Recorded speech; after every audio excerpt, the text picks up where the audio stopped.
"Happy birthday!" they shouted. My wife, my two kids, smiling like it was any other morning. Cake on the counter, streamers clinging to the ceiling fan, balloons tied with trembling hands. Then she handed me a box. Inside, a bus ticket. One way, out of state. She smiled too wide. "It's time," she said softly, like she was giving me a gift. "Time for you to leave, so we can start new lives. With my boyfriend." She looked proud. "Rich boyfriend," she added, like that mattered. I stared at the ticket, felt the silence pool behind my ribs. The kids looked anywhere but at me. I folded the paper, put it back in the box, and thanked them. Then I left, not because they told me to, but because I needed time to plan.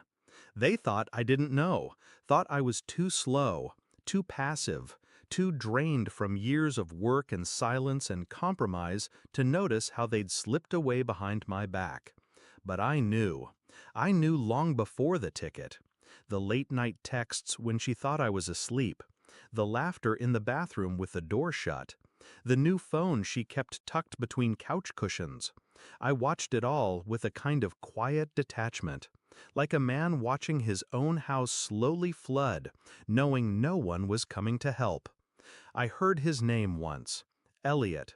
He drove a Tesla, wore Italian shoes, told her she deserved more, and she believed him. So did the kids. They didn't call me Dad that morning, not once. I didn't use the ticket. I kept it, pinned it above the bed in the motel room I rented on the edge of town.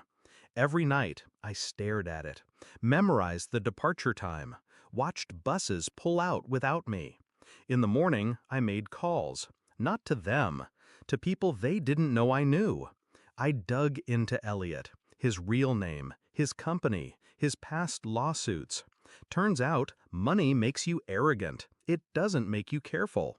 He had a record in another state, financial abuse, 2 non-disclosure agreements, a bankruptcy buried under a new LLC. I printed everything, bound it neatly. Then I hired a courier. Meanwhile, I watched the house, from across the street, unseen. They'd moved him in already.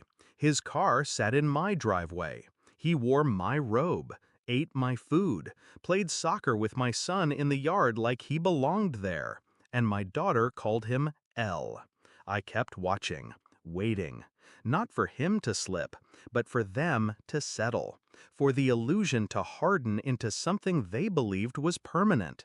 Because that's when it hurts the most, when you finally let yourself feel safe. The box arrived on a Tuesday. Brown cardboard, no label, no sender's name. Inside, just one item, a thumb drive, and one sheet of paper. Printed on it, "Check the video files before dinner." I know the kids were home. I know they all sat down together like some sitcom family. I know because I watched it. On a private security feed I left running when I walked out the front door. She clicked the first file. Footage of Elliot, his hands around another woman's waist, from last month. Then another file. Bank transfers to offshore accounts. His name, her name, dates lining up exactly with the days she told me she was visiting her sister. Then the last one. A camera in the master bedroom. Not for what happened between her and Elliot, but what he said after. "She's dumb enough to think I'm staying." She stood frozen, kids silent. I watched her world start to crack. And I didn't feel joy, only silence. 2 days later, she called me, didn't leave a message. The next morning, the boyfriend left, didn't come back. The house is in foreclosure now. Apparently, Elliot drained their joint account, left a note, said, "Thanks for the ride." I didn't need to show up, didn't need to say a word, but I did send one thing, a small black box. Inside, the bus ticket, the original, folded once, no crease. Underneath it, a note in my handwriting, "Should have been yours." She called again, then again. Eventually, she stopped. I never went back, Didn't reclaim the house, didn't fight for custody, didn't explain. Some things deserve to be left in ash. Now I wake up every morning without waiting for betrayal. I drink my coffee in silence. No birthdays, no fake gifts. Just the truth and freedom.